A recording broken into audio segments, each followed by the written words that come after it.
ശബരിമല സ്വർണ്ണക്കൊള്ള വിവാദമായി മാറുകയാണ്. ഇപ്പോൾ ഈ വിഷയത്തിൽ മുൻ പ്രതിപക്ഷ നേതാവ് രമേശ് ചെന്നിത്തല മാധ്യമങ്ങളെ കാണുന്ന ദൃശ്യങ്ങളാണിത്. ശബരിമല സ്വർണ്ണക്കൊള്ളയുമായി നടക്കുന്ന അന്വേഷണം ദുർബലപ്പെടുത്താനും അട്ടിമറിക്കാനും സംസ്ഥാന ഗവൺമെൻറ് ശ്രമിക്കുന്നു. കാരണം കോടതിയുടെ നിരീക്ഷണത്തിൽ SIT നല്ല പ്രവർത്തനം മുന്നോട്ട് കൊണ്ടുപോവുകയായിരുന്നു. പക്ഷേ ഇപ്പോൾ ആ അന്വേഷണം വളരെ മന്ദഗതിയിലായിട്ടുണ്ട്. അതിൻ്റെ കാരണം ഗവൺമെൻറ്റിൻ്റെ ഇടപെടലാണ്. സംസ്ഥാന മുഖ്യമന്ത്രിയുടെ കീഴിലുള്ള പോലീസ് ഉദ്യോഗസ്ഥന്മാരായതുകൊണ്ട് സ്വാഭാവികമായി ഇടപെടലുണ്ടാകുന്ന ആളുകൾ സംശയിച്ചിരുന്നു. എന്നാൽ കോടതിയുടെ നിരീക്ഷണം ഉള്ളതുകൊണ്ടാണ് അന്വേഷണം കുറേ നല്ല നിലയിൽ മുന്നോട്ട് പോയത്. അന്വേഷണം ഇനി CPMൻ്റെ ഉന്നത നേതൃത്വത്തിലേക്ക്, മുൻ മന്ത്രിമാരിലേക്ക് പോകുന്നു എന്ന് കാണുമ്പോഴാണ് ഗവൺമെൻറ്റിൻ്റെ ഇടപെടൽ ഉണ്ടായിക്കൊണ്ടിരിക്കുന്നത്. അപ്പോൾ സംസ്ഥാന ഗവൺമെൻറ് ഈ അന്വേഷണത്തെ അട്ടിമറിക്കാൻ ശ്രമിക്കുന്നു എന്നത് വളരെ ഗൗരവതരമായ ഒരു കാര്യമാണ്. അത് ഗൗരവത്തോടുകൂടി നമ്മളെല്ലാവരും കാണേണ്ട ഒരു കാര്യമാണ്. മാത്രവുമല്ല, ഈ ശബരിമലയിലെ സ്വർണം മോഷ്ടിച്ചതുമായി ബന്ധപ്പെട്ട് പുതിയ കാര്യങ്ങൾ വെളിപ്പെടുത്തലുകൾ വരികയാണ്. ഇതിനൊരു അന്തർദേശീയ മാനമുണ്ട്. ഇൻ്റർനാഷണൽ റെമിഫിക്കേഷനുള്ള ഒരു കേസായി ഇത് വരികയാണ്. അന്താരാഷ്ട്ര ആൻറ്റിക് സ്മഗ്ലേഴ്സിന് ഇതുമായിട്ട് ബന്ധമുണ്ടെന്നുള്ള വാർത്തകൾ പുറത്തു വരുന്നതോടൊപ്പം ഇതിന് അന്തർദേശീയ മാനങ്ങളുള്ളൊരു കേസായി മാറുമ്പോൾ UDF നേരത്തെ പറഞ്ഞ അന്വേഷണം ആയിരിക്കും ഇനി ഫലപ്രദമെന്ന് ഇതേ കോടതിയുടെ നിരീക്ഷണത്തിൽ ഒരു CBI അന്വേഷണം നടത്തുന്നത് നന്നായിരിക്കും എന്നതാണ് പുതിയ വെളിപ്പെടുത്തലിൻ്റെ അടിസ്ഥാനത്തിൽ എനിക്ക് പറയാനുള്ളത്. ഞാൻ SITയെ കൊച്ചായി കാണുന്നില്ല, അവരുടെ പ്രവർത്തനങ്ങളെ ഇകഴ്ത്തി കാണിക്കുന്നില്ല. പക്ഷേ ഇൻ്റർനാഷണൽ റെമിഫിക്കേഷനുള്ള ഒരു കേസാകുമ്പോൾ സ്വാഭാവികമായും കേരളത്തിലെ SITക്ക് മാത്രമായി ഒരു അന്വേഷണം നടത്താൻ കഴിയാത്ത സാഹചര്യമുണ്ടാകും. ഉന്നതന്മാരിലേക്ക് ഈ കേസുകൾ പോകുന്നു എന്നതാണ് CPMനെ ഭയപ്പെടുത്തുന്നത്. രാഷ്ട്രീയ നേതൃത്വത്തിൻ്റെ പിന്തുണ ഈ കേസിനെ എങ്ങനെയെങ്കിലും ദുർബലപ്പെടുത്താൻ ഗവൺമെൻറ് ശ്രമിക്കുന്നത്. ഇന്ത്യയിലെ ലോകത്തെയും കോടാനുകോടി വരുന്ന ഭക്തജനങ്ങളുടെ വികാരത്തെ വ്രണപ്പെടുത്തിയ ഒരു കേസാണിത്. ഇതങ്ങനെ നിസ്സാരമായി കാണാൻ കഴിയുന്ന ഒന്നല്ല. കേരളത്തിലെ ക്ഷേത്രങ്ങളിലെ പുരാവസ്തുക്കൾ മുഴുവൻ വിറ്റ് കാശുണ്ടാക്കാൻ ശ്രമിച്ച ദേവസ്വം ബോർഡുകളുടെ കഥകളാണ് ഓരോ ദിവസവും പുറത്തു വന്നുകൊണ്ടിരിക്കുന്നത്. ഇപ്പോൾ തന്നെ പഞ്ചലോക വിഗ്രഹങ്ങൾ കാണാനില്ല എന്നുള്ള വാർത്ത ഇന്നലെ പുറത്തു വന്നു. അപ്പോൾ ഇതൊക്കെ വളരെ ഗൗരവതരമായ കാര്യങ്ങളാണ്. അപ്പോൾ ഇതെല്ലാം അന്വേഷിക്കാനുള്ള ശക്തമായ അന്വേഷണത്തിന് മുന്നോട്ട് പോകണം.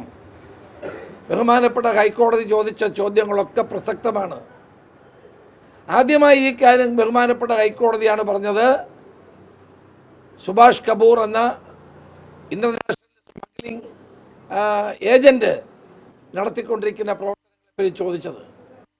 അന്ന് കോടതിയുടെ ആ പരാമർശം എത്ര ശരിയായിരുന്നു. എല്ലാ പ്രലോഭനങ്ങളും സമ്മർദ്ദങ്ങളും ഉണ്ടായിട്ടും SITയുടെ പ്രവർത്തനങ്ങളെ ഞങ്ങളാരും മോശമാണെന്ന് പറഞ്ഞിട്ടില്ല. ദൗർഭാഗ്യവശാൽ ഉത്തരേന്ത്യയിലും കേരളത്തിൽ പോലും ക്രിസ്മസ് ആഘോഷിക്കുന്ന ക്രൈസ്തവർക്ക് നേരെ അക്രമങ്ങൾ നടന്നുകൊണ്ടിരിക്കുന്നു. വാളയാറിലുണ്ടായ സംഭവം, അതോടൊപ്പം തന്നെ ഇന്ത്യയുടെ പല ഭാഗത്തും ഉണ്ടാകുന്ന സംഭവം വളരെ ദൗർഭാഗ്യകരമാണ്. ക്രിസ്മസ് കരോളിനെ ആക്രമിക്കുക, ക്രിസ്മസിന് അവധി കൊടുക്കാതിരിക്കുക, ക്രിസ്മസിന് അവർക്ക് എങ്ങനെയെല്ലാം ബുദ്ധിമുട്ടുണ്ടാക്കാമോ അതെല്ലാം എല്ലാ ബുദ്ധിമുട്ടുകളും ഉണ്ടാക്കുന്ന പ്രവർത്തനങ്ങൾ BJP ഗവൺമെൻറ്റുകൾ അധികാരത്തിലിരിക്കുന്ന സംസ്ഥാനങ്ങളിൽ നടന്നുകൊണ്ടിരിക്കുകയാണ്. അപ്പോൾ അത് അപലപനീയമായൊരു കാര്യമാണ്. ക്രൈസ്തവർക്ക് നേരെ ഉണ്ടാകുന്ന അതിക്രമങ്ങൾ ഞാൻ ശക്തമായി അപലപിക്കുന്നു. പ്രധാനമന്ത്രി ക്രൈസ്തവ ദേവാലയത്തിൽ പോയി പ്രാർത്ഥിക്കുന്നതുകൊണ്ട് കാര്യമായില്ലല്ലോ.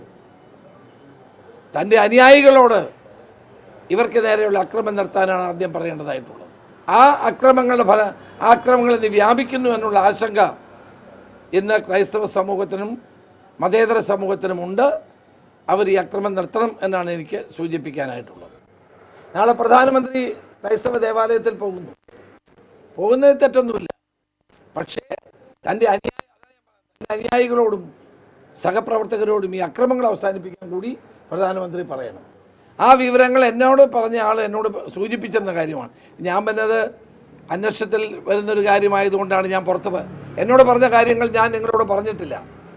പറയാത്തതിൻ്റെ കാരണം ഒന്നാം ആ വ്യവസായിയുടെ സുരക്ഷിതത്വം കണക്കിലെടുത്ത്, രണ്ട് അത് SITയോട് പറഞ്ഞ കാര്യം പൊതുവെ പറഞ്ഞ് അന്വേഷണത്തെ തടസ്സപ്പെടുത്തേണ്ട എന്നുള്ള ഉത്തരവാദിത്വ ബോധം കൊണ്ടാണ് ഞാനത് പറയാതിരുന്നത്. ഡി മണി ആരാണെന്ന് നിങ്ങൾ തന്നെ കണ്ടെത്തുക. അദ്ദേഹം ചെയ്യുന്നത് എന്താണെന്ന് നിങ്ങൾ തന്നെ കണ്ടെത്തുക.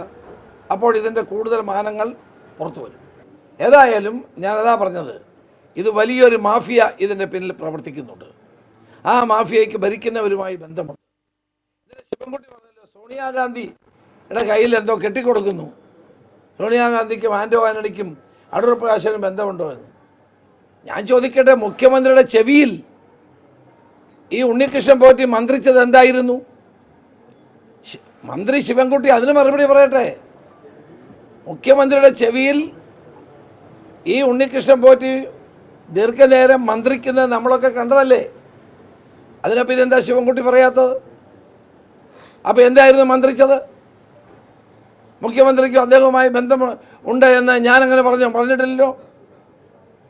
അപ്പോൾ ഒരു ബഹുമാനപ്പെട്ട മന്ത്രി ഇത്തരം കാര്യങ്ങൾ പറയുമ്പോൾ അദ്ദേഹത്തിൻ്റെ കയ്യിൽ തെളിവുണ്ടാകണം, അല്ലാതെ പറയാൻ പാടില്ല. ഞാൻ പറഞ്ഞില്ലല്ലോ മുഖ്യമന്ത്രിയുടെ ചെവിയിൽ ഉണ്ണികൃഷ്ണൻ പോറ്റി മന്ത്രിച്ചത് ഈ സ്വർണ്ണപ്പാളി കൊണ്ടുപോകുന്നതിനെ പറ്റിയാണെന്ന് ഞങ്ങളാരെങ്കിലും പറഞ്ഞോ? പോറ്റിക്ക് ആരുമായിട്ടാണ് കൂടുതൽ ബന്ധമെന്ന് അറിയാത്തവരാരും തിരുവനന്തപുരം ജില്ലയിൽ ഇല്ലല്ലോ. അപ്പോൾ അതുകൊണ്ട് അതിൻ്റെ യഥാർത്ഥ വസ്തുക്കൾ പുറത്തു വരുമ്പോൾ ഇതെല്ലാം ബോധ്യപ്പെടും. തദ്ദേശ സ്വയംഭരണ സ്ഥാപനങ്ങളിലെ തെരഞ്ഞെടുപ്പിൽ ചെയർമാന്മാരെയും പഞ്ചായത്ത് പ്രസിഡന്റുമാരെയും ഒക്കെ തീരുമാനിക്കാനുള്ള മാനദണ്ഡം കൊടുത്തിട്ടുണ്ട്. ആ മാനദണ്ഡം അനുസരിച്ച് എല്ലാവർക്കും പ്രവർത്തിക്കാൻ കഴിയൂ. ആ മാനദണ്ഡം അനുസരിച്ചാണ് കൊച്ചിയിൽ പ്രവർത്തിച്ചത് എന്നാണ് എനിക്ക് കിട്ടിയ വിവരം. മറ്റെന്ത് കാര്യമുണ്ടോ, എന്തെങ്കിലും ഉണ്ടായിട്ടുണ്ടോ എന്ന് എനിക്കറിയില്ല. ശബരിമല സ്വർണ്ണക്കൊള്ളയുമായി നടക്കുന്ന അന്വേഷണം അട്ടിമറിക്കാൻ സംസ്ഥാന സർക്കാർ ശ്രമിക്കുന്നുണ്ട്. അതേസമയം ഉന്നതരിലേക്ക് അന്വേഷണം എത്തുമോ എന്നും CPM ഭയപ്പെടുന്നുണ്ട്. അതിനാൽ അന്വേഷണം എത്രയും വേഗം CBIയിലേക്ക് കൊടുക്കേണ്ടതാണ്. കൂടാതെ SIT നടത്തിയ അന്വേഷണത്തിൽ ഞങ്ങൾ തൃപ്തരുമാണ്. അതേസമയം പ്രധാനമന്ത്രി നരേന്ദ്രമോദി പല ക്രൈസ്തവ പള്ളികളിലും ചെന്ന് ആരാധന നടത്താറുണ്ട്. ക്രിസ്മസിൻ്റെ ആഘോഷം പല ഭാഗത്തും ആരംഭിച്ചിട്ടുണ്ട്. ക്രൈസ്തവർക്ക് നേരെയാണ് ആക്രമണങ്ങൾ അഴിച്ചുവിടുന്നത്. അത് പ്രധാനമന്ത്രി അനുനായികളോട് പറഞ്ഞ് അത് തിരുത്തിക്കേണ്ടതും അത്യാവശ്യമാണ്. ക്യാമറമാൻ അനിൽകുമാറിനൊപ്പം അനശ്വര, വിസ്മയ ന്യൂസ്, തിരുവനന്തപുരം.